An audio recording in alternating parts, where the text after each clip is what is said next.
ሰላም ጤና ይስጥልኝ አድማጭ ተመልካቾቻችን የጽናት ሚዲያ ቤተሰቦች እንደምን ቆያችሁ እንደምን አረፈዳችሁ እኔ ሰላም ነኝ የጽናት ሚዲያ ፕሮግራማችን ጀምረናል አጠቃላይ የጽናት አድማጭ ተመልካቾቻችን የጽናት ቤተሰቦች እንግዲህ ሰላምታችን ያቀርብን መደበኛ ፕሮግራማችን እንደ ሁሉ ጊዜው መተከታተሉ ሐሳብ አስተያየት መስጠቱ ጽናትን መደግፉ ተለይ ጽናትን ከየትኛውም ጊዜ በላይ ሁሉ ጊዜ መደግፉ የተለያዩ የድጋፍ መንገዶች አሉ የተሰጠውን አማራጭ በመጠቀም ጽናትን መደግፉ ሁሉ ከልብ እናመሰግናለን ጽናትን ደግፉ ፕሮግራም ስናቀርብ ብዙ አድካሚ ነገሮች አሉ ስለዚህ በየጊዜው አንዳንድ ጊዜ ፕሮግራም ለመስራትም አስቸጋሪ ሲሆንብን አለፍ ብለን እንመጣለን የጽናት ሚዲያ ቤተሰቦች ዛሬ የተለያዩ አጀንዳዎች አሉን የምንወያይባቸው የምናያቸው ጉዳዮች አሉ መቼም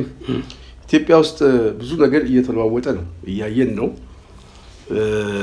ተጠባቂ ያልሆኑ አንዳንድ ሰዎችም ታዋቂ ሰዎችም ወደ እስር ቤት እየገቡ ነው ከነሱ ጋር በተያያዘ ብዙ የምናወራው የተለያዩ አጀንዳዎች አሉ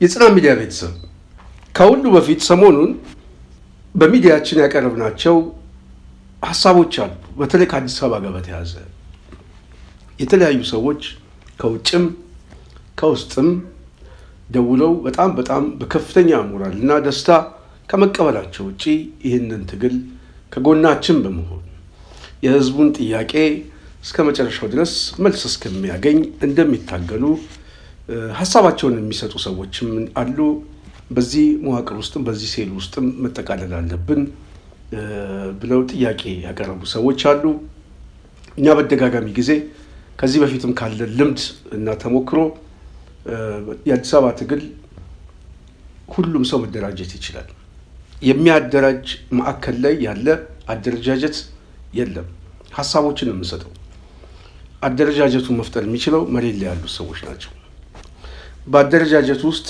23 ማንም ሰው በዚህ ሂደት ውስጥ የራሱ ሚናና ሴሎችን ተጠቅሞ መደራጀት ነው በደጋጋሚ ጊዜ ገልጸናል ይሄ በሀገራችን ውስጥም በሌሎችም ሀገር ውስጥም በሚደረግ በተለይ የነጻነት ትግል ላይ የግድ ኦፊሻል የሆነ አደረጃጀት ሲሆን ነው ሰው የሚተዋወቀው በማይተዋወቅበት ትግል ላይ የየራሱን አደረጃጀት የየራሱን ሴሎችን በመፍጠር መንቀሳቀስ የግድ ያስፈልጋል አንዱን ማወቅም አይጠበቅበትም ሂደቱን በጥንቃቄ ስለምናየው ማለት ነው ስለዚህ በተለያየ መልኩ ሐሳብ የምትሰጡ ሰዎች 23ን የምትደግፉ ሰዎች መዋቅር ፍጠሩ በመዋቅራችሁ አደረጃጀት ፍጠሩ ይሄ አደረጃጀት የበለጠ በሐሳብም በንድፈ ሐሳብ ትንተናው የተለያዩ ዝግጅቶችን እያዘጋጀ ስለሆነ ወደፊት ህዝቡ በሚያውቀው መልኩ በተለይ ጉዳዩን የሚከታተሉ ሰዎች በውጭ ያሉ ሰዎች ዝግጅቱ እያለቀ ሲመጣ በተለይ ሰሞኑን ያስተዋወቅነው አዲስ አበባ ላይ መዝሙር ተዘጋጅቷል በጣም ቆንጆና ልብ የሚነካ መታገያ ማነሳሻ የሚሆን ቢያንስ ለትግሉ በር መክፈቻ ነው ስለዚህ ይሄ አይነት ትግል የመጣው መሬት ላይ ካሉ ሰዎች ስለዚህ ይሄን እንቅስቃሴ በየአካባቢያችሁ ላይ በመደገፍ ራሳችሁን በማደራጀት ከሚመጣው ናዳ ራስን መጠበቅ ብቻ ሳይሆን ህዝባዊ ጥያቄዎቹ ሲነሱ እነዚህ መዋቅሮች እነዚህ ሴሎች የማይታዩ ሴሎች ወደ ጎዳናው ይመጣሉ ማለት ነው ስለዚህ ይሄንን ስትራክቸር እየተጠበቅን ነው መዋቅር የምንሰራው ይሄ ካገዛዙ ጥቃትም እያንዳንዱ መዋቅር መከላከል ስለሚገባ አንዱን ማንም ሰው ማወቅ አይጠበቅበትም 23 በየአካባቢው ላይ የሚደራጅ 23 መንፈስ ነው ማንም ሰው ይህንን ኃይል ሊያስቆመው ይችላል ስለዚህ በዛ መንፈስ መደራጀት የኮሚኒኬሽን እንቅስቃሴውና የአደረጃጀት ሴሉን እናንተ በፈለጋችሁት መስመር ብቻ መስራት ነው ዝግጁ ሆናችሁ መጠበቅ ነው ይሄን ለማለት ነው የጽናት ሚዲያ ቤተሰብ አንዱ ማሳሰቢያ ዛሬ በዋናነት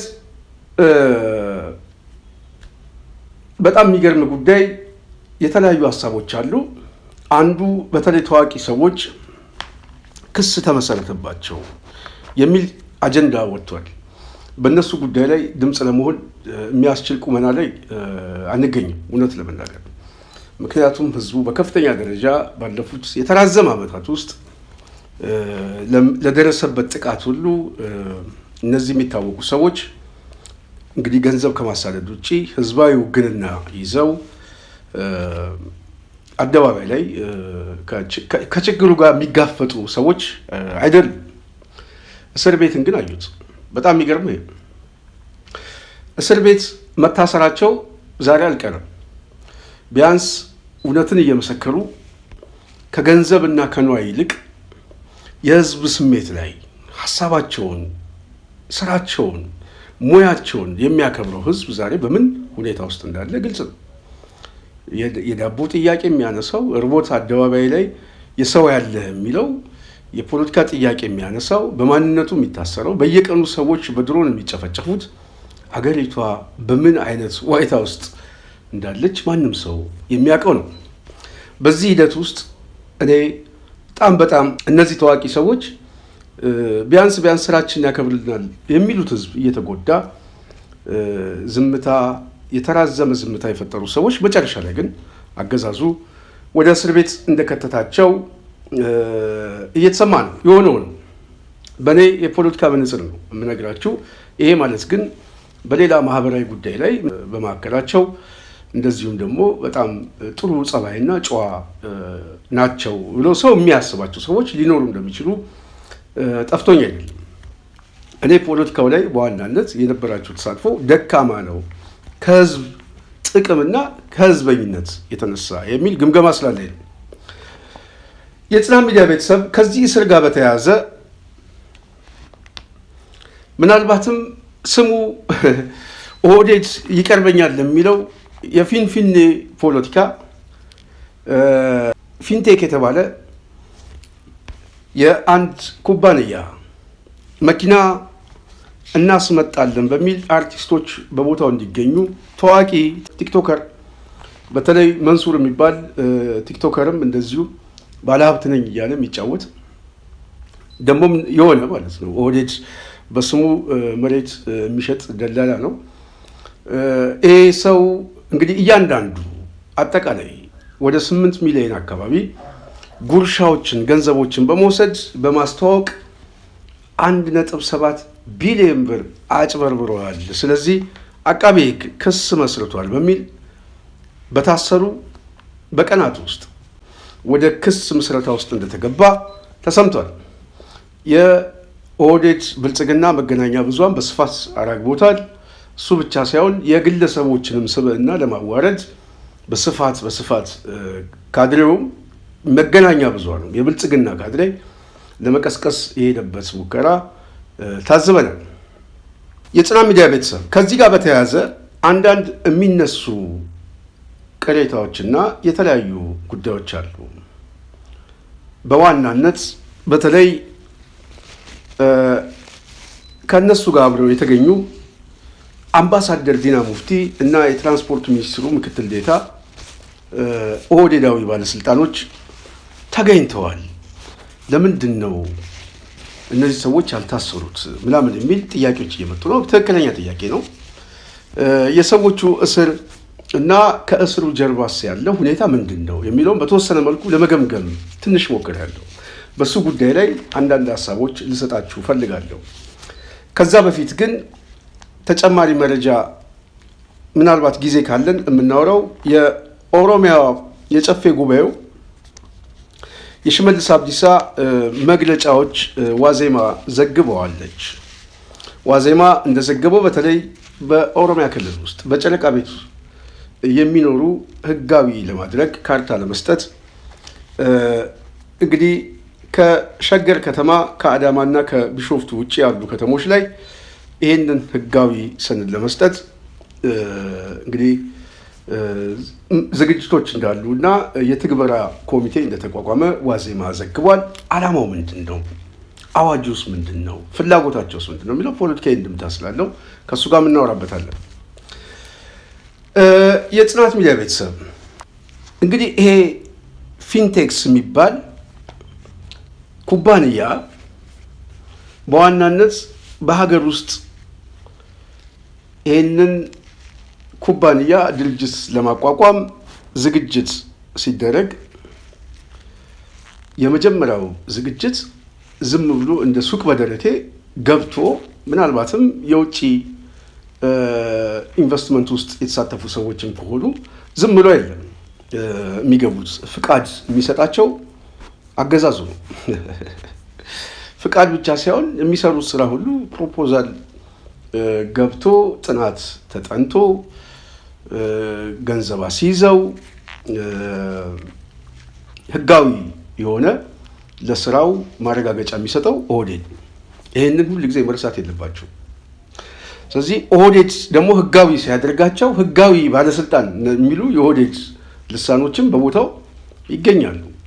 እሱ ብቻ ሳይሆን የኦህዴድ አክተሮቹ፣ ደጋፊዎቹ እንደውም አንደኛው ቲክቶከርማ የመደመር መጽሐፍ በህይወቴ ውስጥ የህይወቴን አዲስ ምዕራፍ የገለጠ ብሎ ከአዲስ ኪዳን በላይ የአብይን መጽሐፍ የሚያደንቅ ብቻ ሳይሆን መንፈሳዊ ትርጉም ሁሉ አድርጎ የሚሰጥ ስብስብ ያለበት ደጋፊ ነው የአብይ። በነገራችን ላይ እንደዚህ አይነት ሰዎችን የሰበሰባቸው እነዚህ ሰዎች በዋናነት ከፍተኛ የሆነ ዘረፋ የሚጠቀሙ ሰዎች ናቸው። የባለስልጣን መሬት አለ፣ የተለያዩ መሬቶች በተለያዩ በዘመድ በአዝማድ የሚይዙት መሬት አለ። የሚሸጡት እነዚህ ደላሎች ናቸው። በተለይ እንደ ቲክቶከር ማን ነው ስሙ የሚባል። ስለዚህ እንደነዚህ አይነት ሰዎች ሁሉ የዚህ ጥቃት ሰለባ ሆነዋል። ኦህዴድ ፍቃድም ሲሰጥ እነዚህም ባለሀብቶች ሲያንቀሳቅስ ዝም ብሎ ሳይሆን በቅድሚያ ይታወቃል።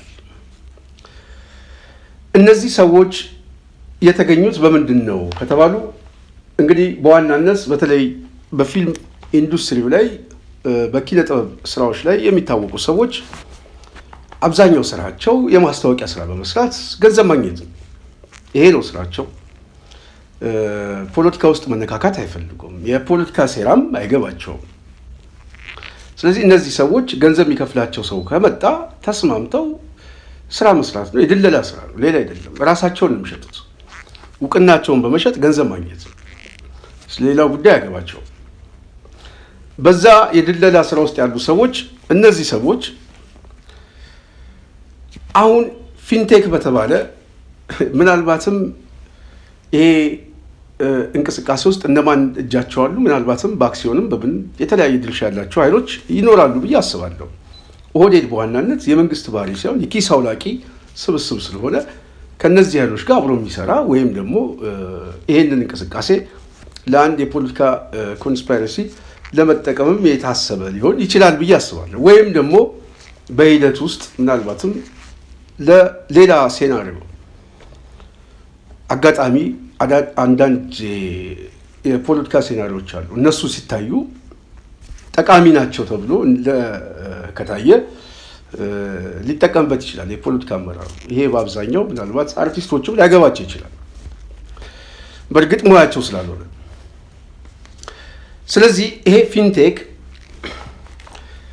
ዋነኛ ዓላማው መኪና አስመጥተን እንሸጥላቸዋለን የሚል ፊንፊኔ ለሚለው በጣም የሚቀርብና በዚህ ሂደት ውስጥም ዋና ተዋናይ በማድረግ በተለይ አምባሳደር ዲና ሙፍቲ ጨምሮ የትራንስፖርት ሚኒስትሩን ባሉበት ፍቃድም ሰጪው ስለሆነ እነዚህ አርቲስቶች ተገኝተው ማስታወቂያ ሰርተዋል ነው።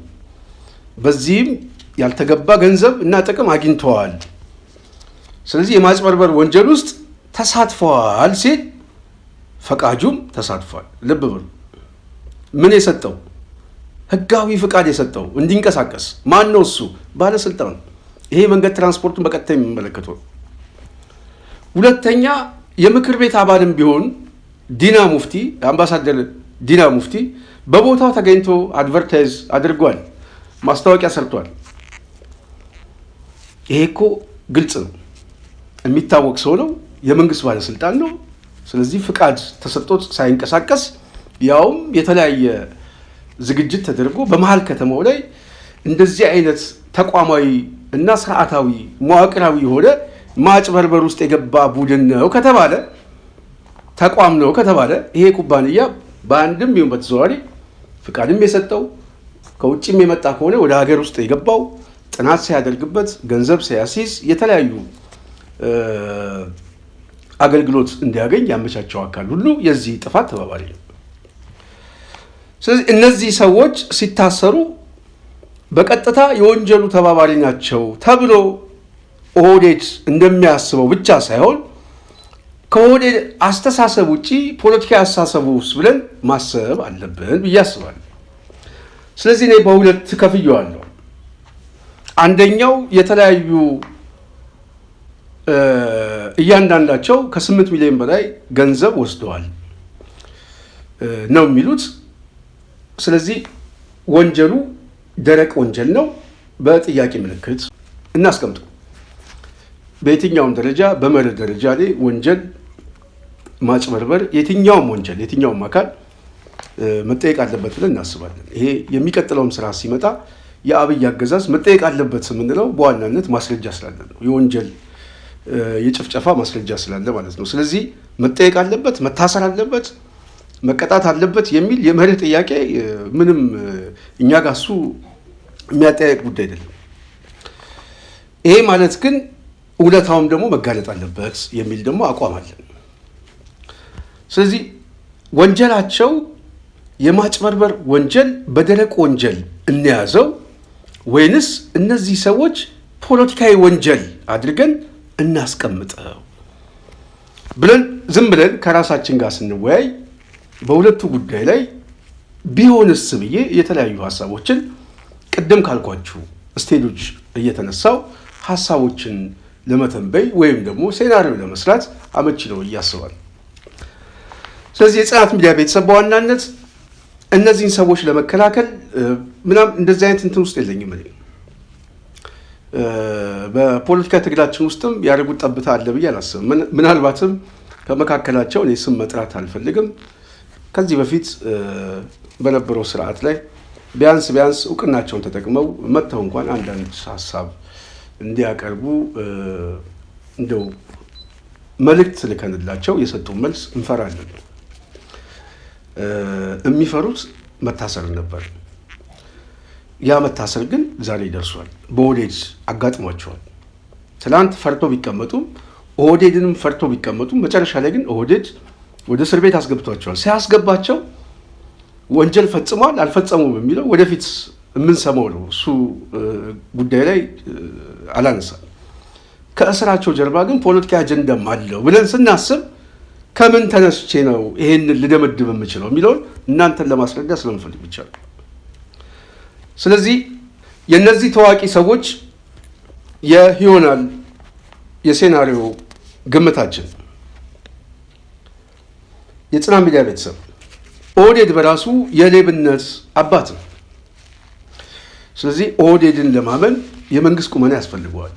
አሁን ኦህዴድ ብልጽግና የመንግስት ቁመና አለው ብሎ የሚከራከር ሰው በኢትዮጵያ ፖለቲካ ላይ የብልጽግና የኦህዴድ ሰራዊት መሆን ብቻ ነው ያለበት። እርግጥ ነው የመንግስት ባህሪ ያለው ለመምሰል እቅድ ያወጣል፣ እቅድ ያስፈጽማል፣ በጀት ይሰበስባል፣ ግብር ይሰበስባል፣ ጦርነትም እየመራ ነው። ግን ይሄ መንግስት ግን ፋሽስት የሆነ መንግስት ነው። አገሩን የሚጠላ መንግስት ነው። አገሩን ለማፍረስ የመንግስት መዋቅር የሚጠቀም ቡድን ነው። ይሄ ቡድን ዋነኛ መገለጫው ዘረፋ ነው። ሁለተኛ መገለጫው ውሸት ነው። ሶስተኛ መገለጫው ጥላቻ ነው። አራተኛ መገለጫው ቅዠት ነው። በህልም ዓለም ውስጥ የሚኖር ቅዠት። ከዛ ውጪም 5-6 እያልን መጨመር እንችላለን።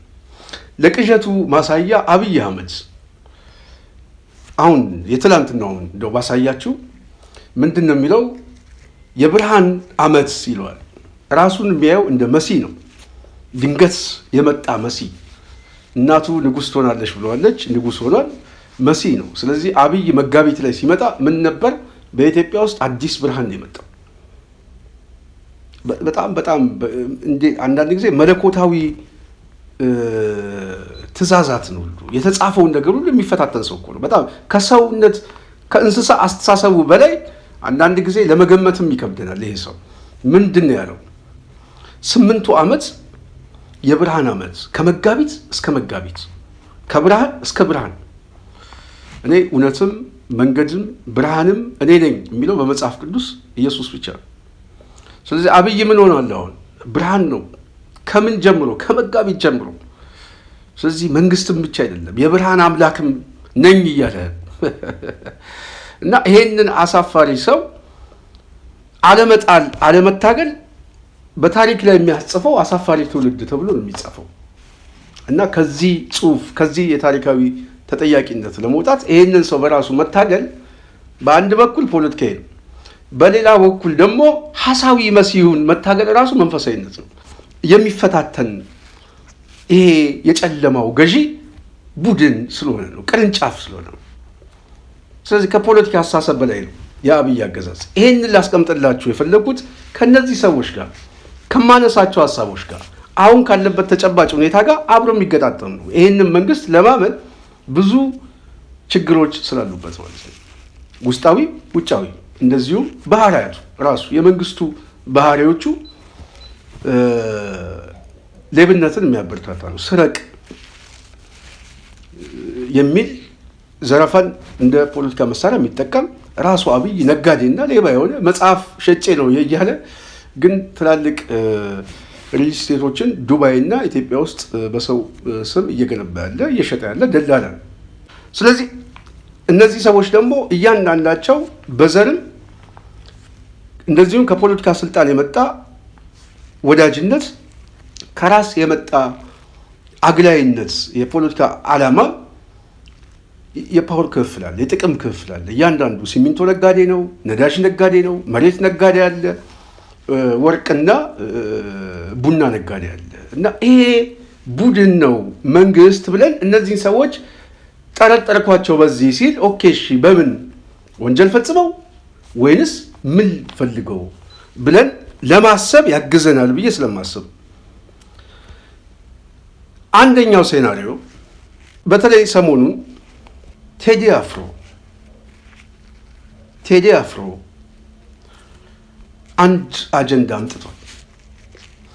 ይህ አጀንዳ ሰሞኑን ምናልባትም እዚህ የፋሲጋ ባህል ካለፈ በኋላ ዳግማ ትንሣኤ አካባቢ ኢትዮሪካ የቴዲ አፍሮ አዲስ ሙዚቃ ሊለቀቅ እንደሆነ ማስታወቂያዎች እየተነገሩ ነው።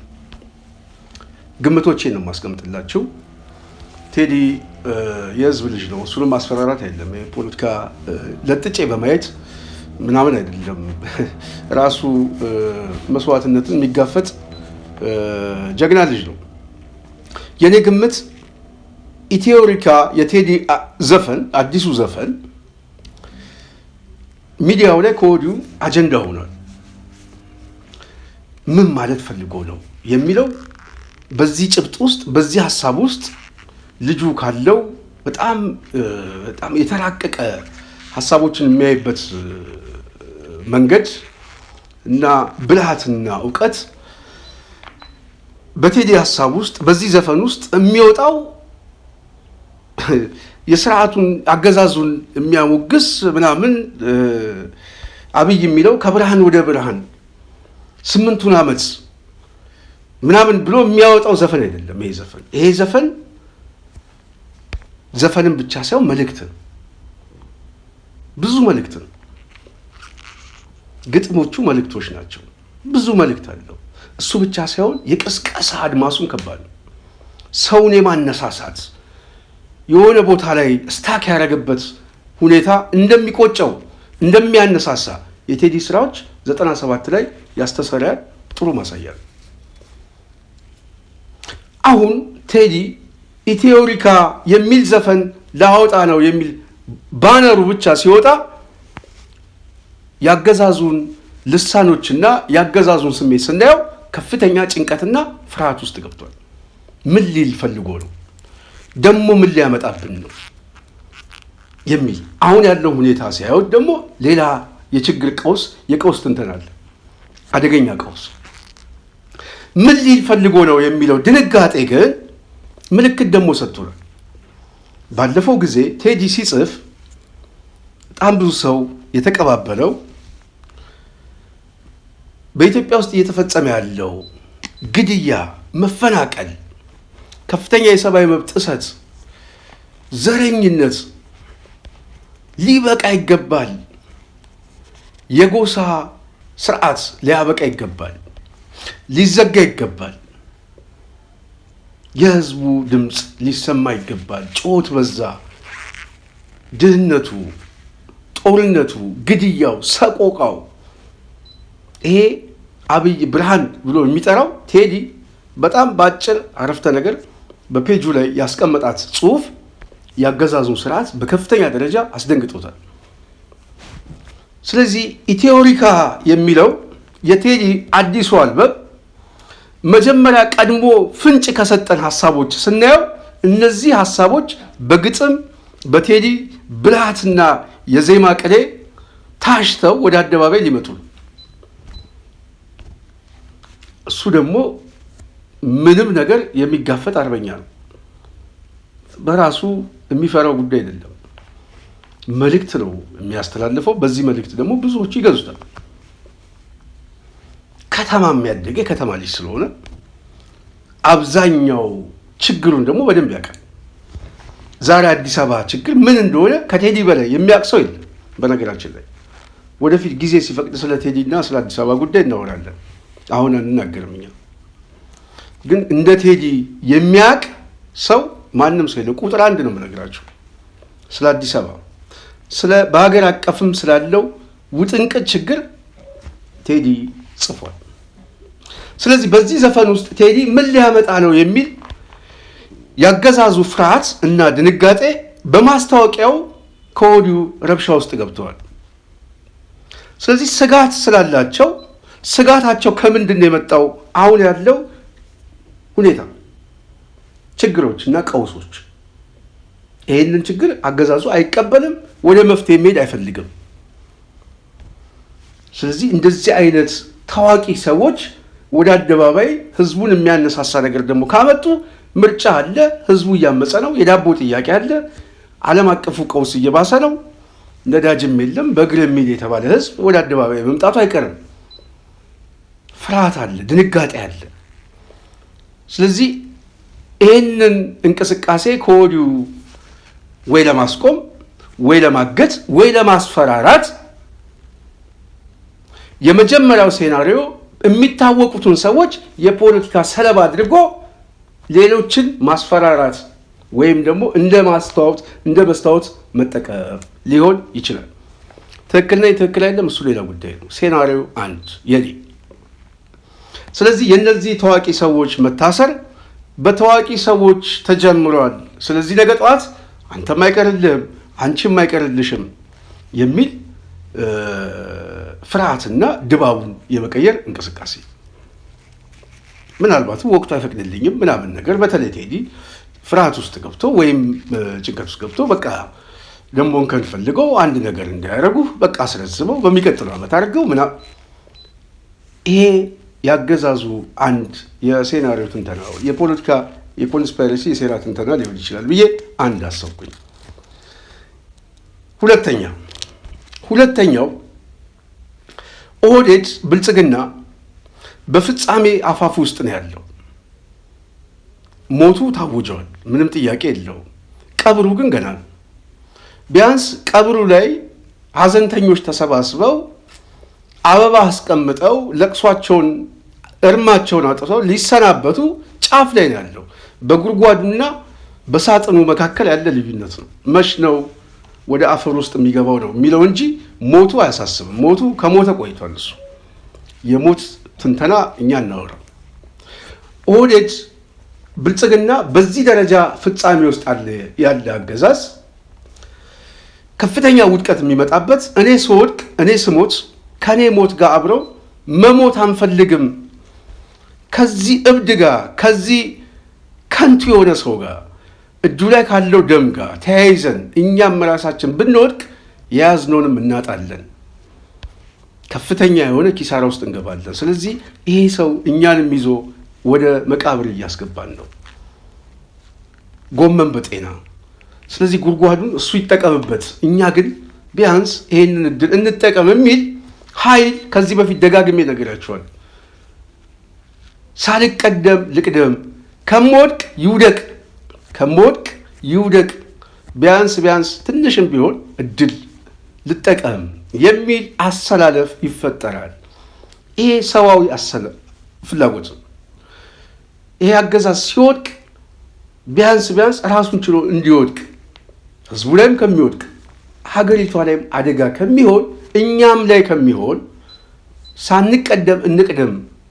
ስለዚህ ብቻውን በልተን ወደ ጉድጓዱ እንውሰደው የሚል አመለካከት ይፈጠራል።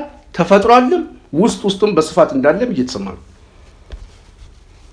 ስለዚህ ይሄ ሁኔታ አብይ ስለሚያስደነግጠው ከፍተኛ ፍርሃት ውስጥ ሲገባ፣ አለመተማመን ውስጥ ሲገባ ከቤተ መንግስት ጠባቂ ጀምሮ እስከ አዲስ አበባ ፖሊስ አዛዥ ማንን እንዳስቀመጠ አይታችኋል።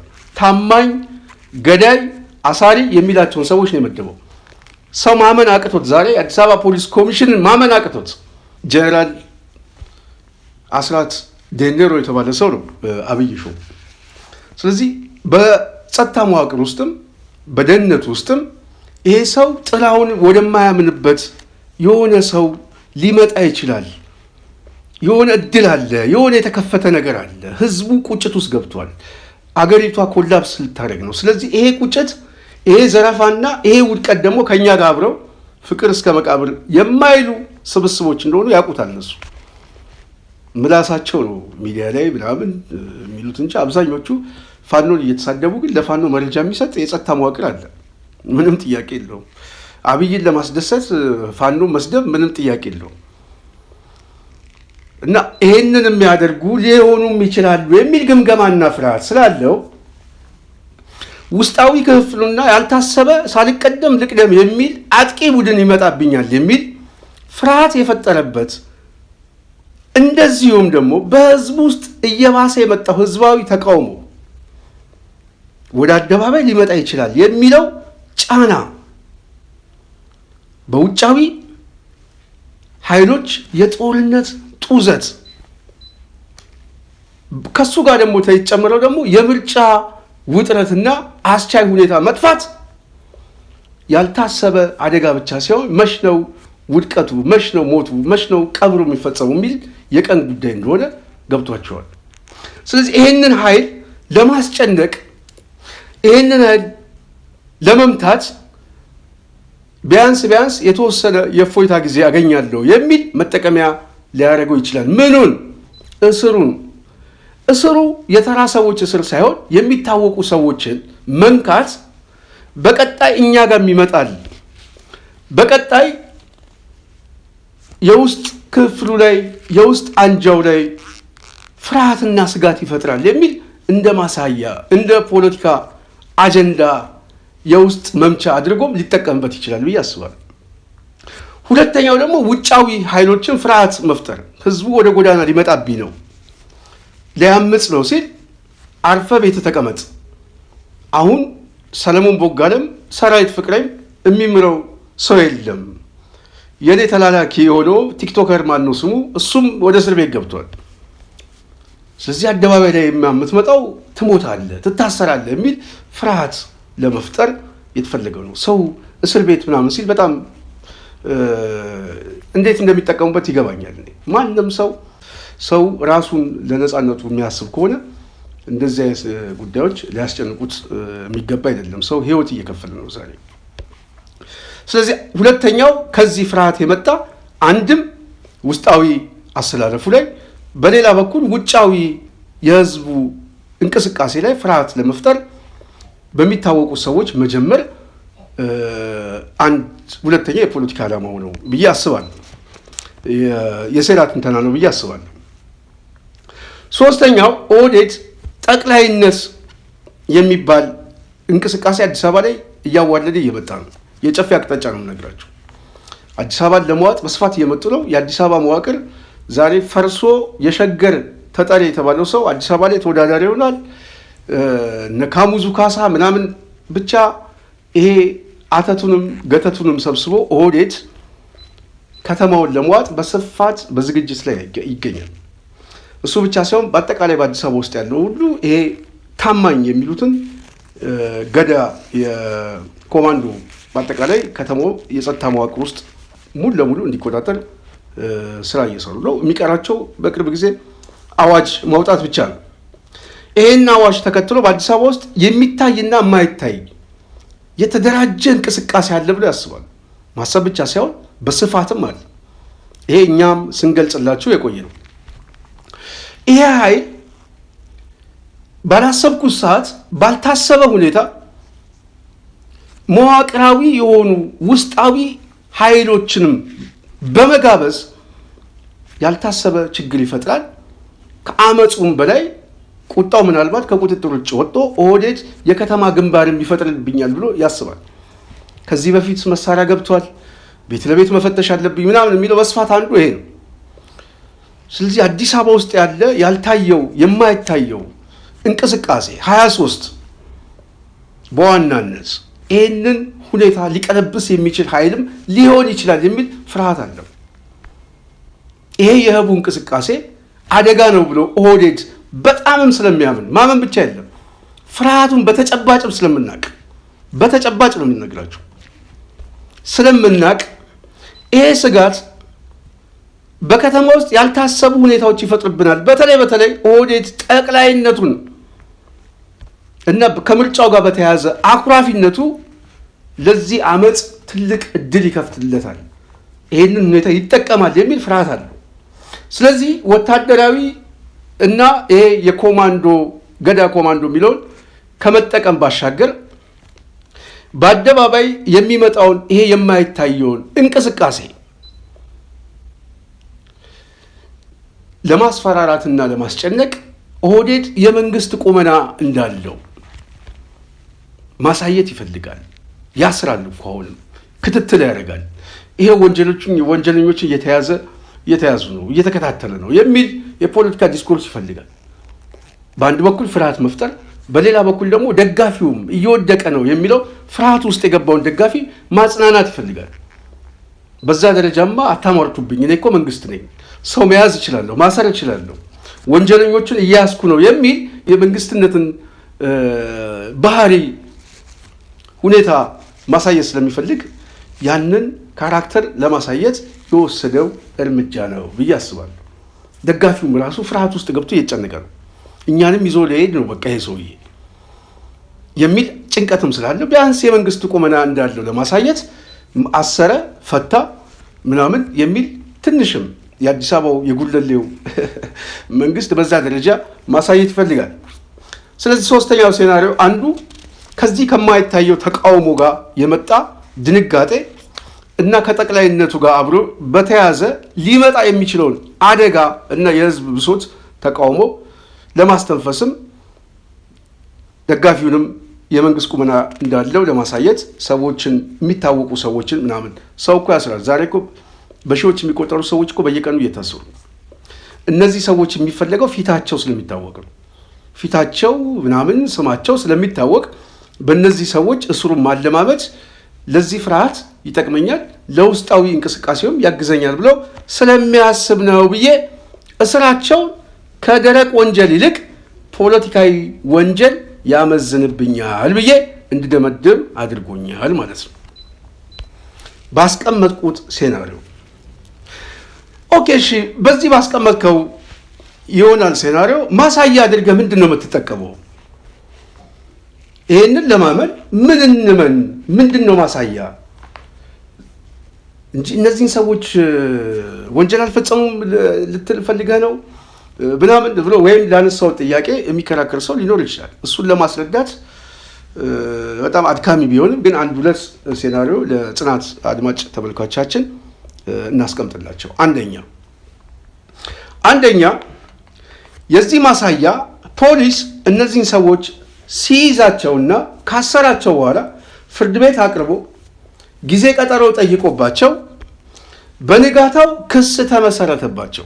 ልብ በሉ፣ ፖሊስ ፍርድ ቤት አቅርቦ ወዲያው ክስ ለመመስረት የመጀመሪያ የምርመራ መዝገቡን እንኳን ማጣራት በፍርድ ቤት ትንሽ እንኳን ጊዜ ቀጠሮ ጠይቆ የተወሰነ ጊዜ ፖሊስ ጣቢያ ውስጥ አላስቀመጣቸውም። በቀጥታ ወደ ክስ ነው የገባው። ወደ ክስ ሲገባ ክሱን አቃቢ ሕግ አዘጋጅቶ ጠብቋል። ፖሊስ ሪፖርት አድርጎ ለአቃቢ ሕግ ልኮ በዚህ ጉዳይ ላይ ክስ እንዲመሰረት ዝግጅት ነበረ። ክስ ብቻ ሳይሆን እነዚህ ሰዎችም እንዲያዙ የባንክ አካውንታቸው እንዲዘጋ ምናምን ቅድሚያ ሳይታሰሩ በፊት ነበረ ዝግጅት የነበረው ሚዲያ ላይ ከሰማችሁ። ስለዚህ የክሱ መፍጠን እንደዚህም ቅድሚያ የነበረ የፕሮፓጋንዳ ሁኔታ እነዚህን ሰዎች አለማምዶ ወንጀለኛ አድርጎ ወደ እስር ቤት ማምጣት የተፈለገበት ፍጥነት አንዱ ማሳያ ከዚህ ጋር ይያያዛል። ቀድሞ የተሰራ ዝግጅት እንደነበረ የሚያሳይ ጉዳይ ነው። እንክሰሳቸው ይታሰሩ ምናምን የሚል ብያኔ የተሰጠበት የሆነ የሴራ ትንተና ያለ ይመስለኛል። ይሄ ድርጅት የፈጸመውን ክህደትና ማጭበርበር ግን በተጨባጭ ኦህዴድ ያውቃል። ኦህዴድ ማወቅ ብቻ ሳይሆን የጥቅሙም ተካፋይ ነው። በዚህ ሁኔታ ውስጥ መጉዳት የሚፈልጋቸውን ሰዎች ለመጉዳትና ከዚህ ናዳ ውስጥ ደግሞ ለማትረፍ የፈለገበትን ሁኔታ ስናይ ለዚህ ማስረጃችን እንደ ተጨባጭ ሴናሪዮ ሊሆን ይችላል። ለምሳሌ በአዲስ አበባ ጉዳይ ላይ ባለፉት ጊዜ ኦህዴድ የአዲስ አበባ ምክር ቤት ላይ በተለይ ስለ አዲስ አበባ ስለ ሸገር ከተማ ተስፋፊነት የከተማውን ጥቅም የሚጋፋ እንደሆነ ምስክርነት በመስጠት ሲናገሩ ኦህዴድ ቂም ይዞበት ያለመከሰስ መብቱን አንስቶ ወደ እስር ቤት እንደውም ሳያነሳ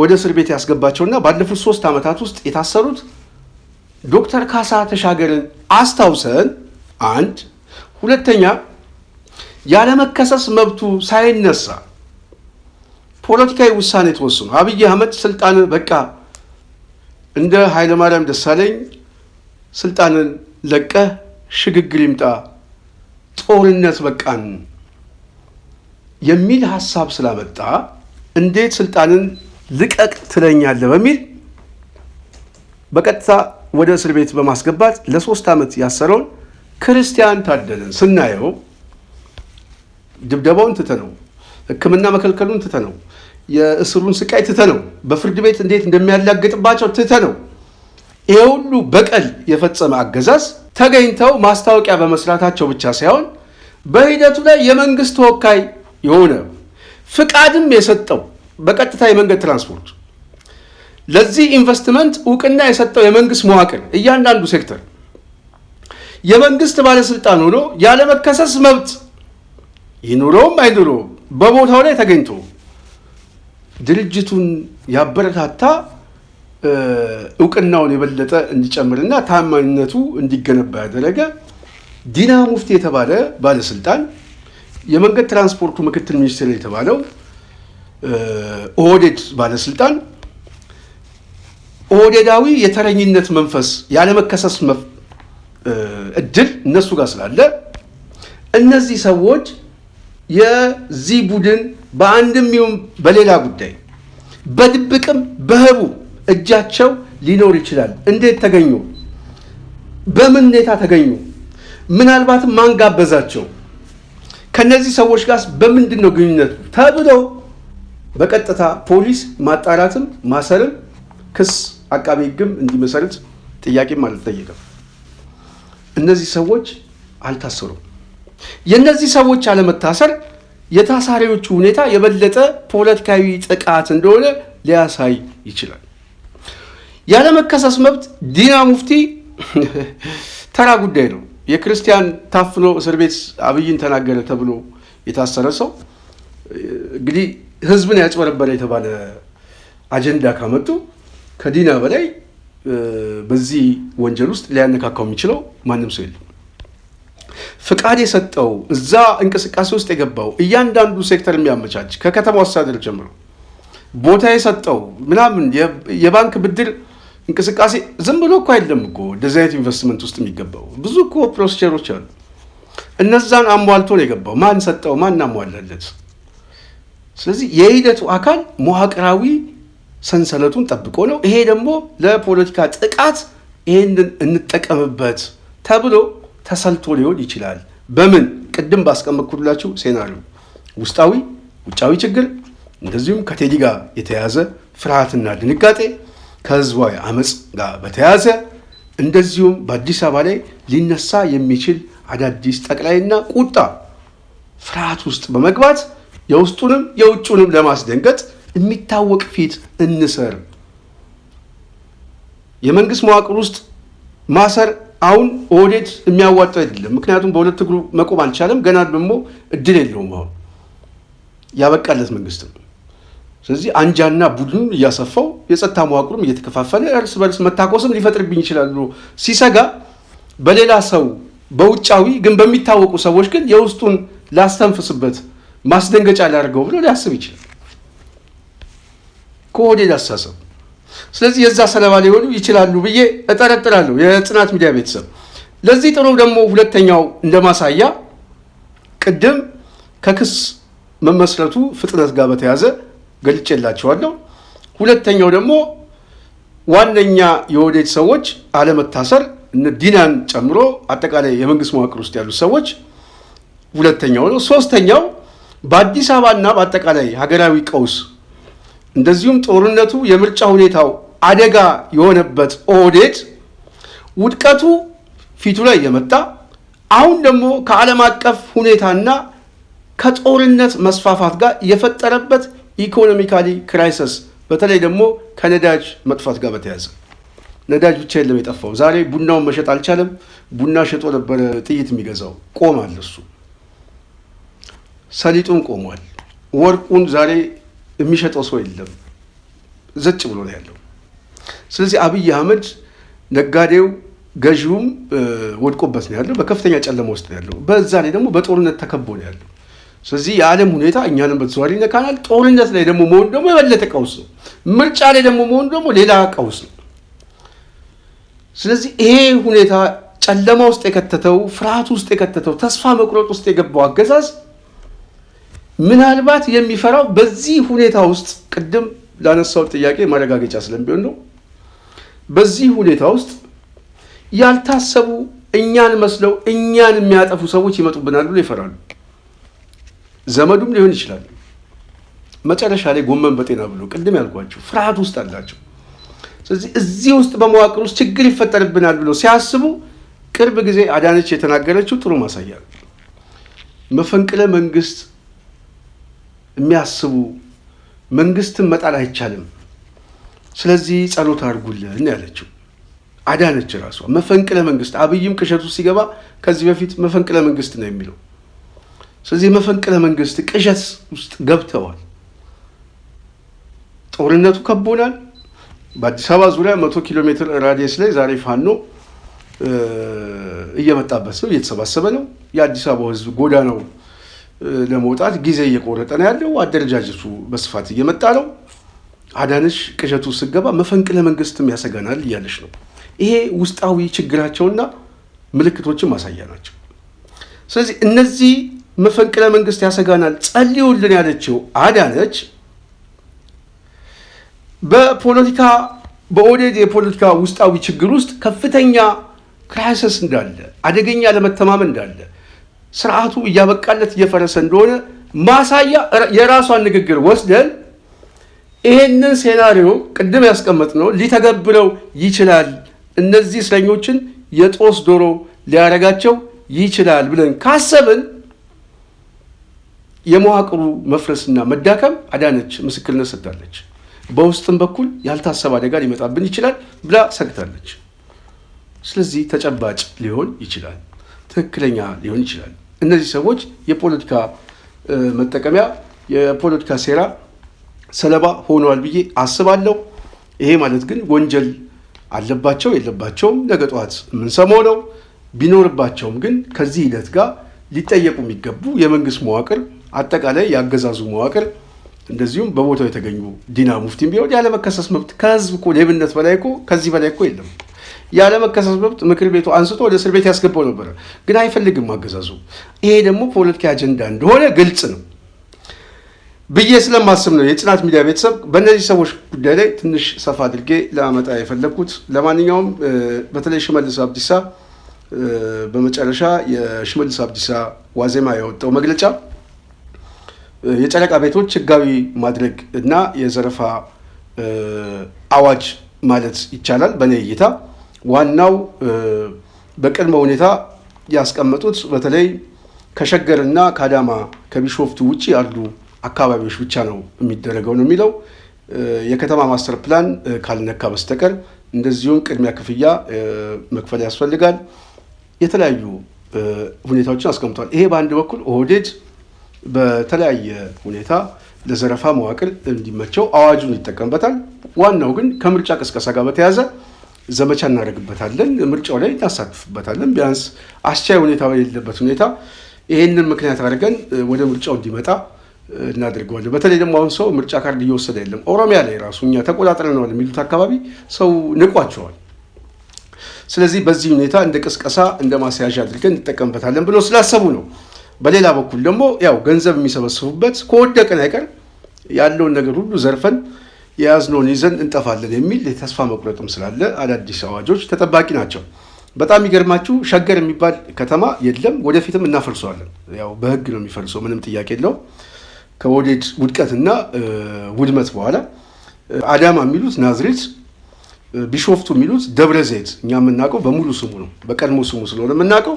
እነዚህ አካባቢዎች ላይ ሸገር ከሚሉት እና አዲስ አበባ ሸገር የሚሉት ራሱ አዲስ አበባ ማለት በሚሉት አካባቢ ከገበሬዎች ልብ በሉ የገዙትን እንግዲህ የገበሬ ማህበር ውል ያለው ሰው የገዛውን መሬት ህጋዊ እውቅና እንዳለው ገበሬው ተረጋግጦለት የመሸጥ መብቱን ተጠቅሞ ለሶስተኛ ወገን ሸጦ ለዛ መሸጡ ደግሞ በውልና ማስረጃ የተረጋገጠ ዶክመንት ያላቸውን ሰዎች ምንድን ያላቸው መጤዎች ብሎ 1 ሚሊዮን ሰዎች በአዲስ አበባ ዙሪያ ተፈናቅለዋል። ስለዚህ ሽመልስ በአዋጁ ምንድን ያለው እነዚህ 1 ሚሊዮን ሰዎች ነገ ጠዋትም እንዳይጠይቁ የህጋዊ ጥያቄ፣ ነገ ጠዋትም የሞራልና የፍትህ ጥያቄ እንዳይጠይቁ በሸገር አዳማ፣ ቢሾፍቱ እነሱ በሚሉት አዲስ አበባ፣ ደብረ ዘይት፣ ናዝሬት እኛ በምንለው እዚህ ላይ ይሄ ተፈጻሚ አይሆንም ነው ያሉት። ልብ በሉ እነሱ ተፈጻሚ አያደርጉትም፣ በእርግጠኝነት አያደርጉትም። ሌላ ቦታ ላይ ነው ሲሉት ዜጋ አለ፣ የመሬት ባለቤት አለ፣ እንደዚሁም ደግሞ የመሬቱ ተነሺ መጤ አለ። በእነዚህ አካባቢ ውስጥ የሚገኙ የሌላ አካባቢ ሰዎች ምንድን ናቸው? የሚፈናቀሉ ናቸው፣ የሚሳደዱ ናቸው። ነገ ጠዋት እንደ ህዝብ ሊያባርራቸው ጊዜ የሚጠብቅ ቡድን እንደሆነ እየመሰከረ ነው። እነዚህማ የሚነሱ ናቸው፣ የሚፈናቀሉ ናቸው፣ ገና የሚጠረግ ነው፣ መጤዎች ናቸው። ስለዚህ አዋጁ የሚሰራው በእኛ አካባቢ እንጂ በእነዚህ አካባቢ አይደለም እያለ ነው።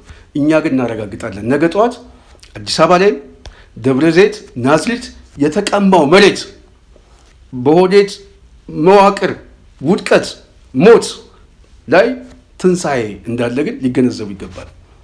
ከሞቱ በኋላ ትንሣኤ ያላቸው እነዚህ 1 ሚሊዮን የተፈናቀሉ ገበሬዎች፣ የከተማ ነዋሪዎች፣ የአማራው ተወላጆች፣ የትግራይ ተወላጆች፣ የጋሞ የጉራጌ ተወላጆች በጣም በስፋት በአዲስ አበባ ውስጥ ክራይሲስ ዛሬ ጎዳና የሚተኙት እነሱ ናቸው።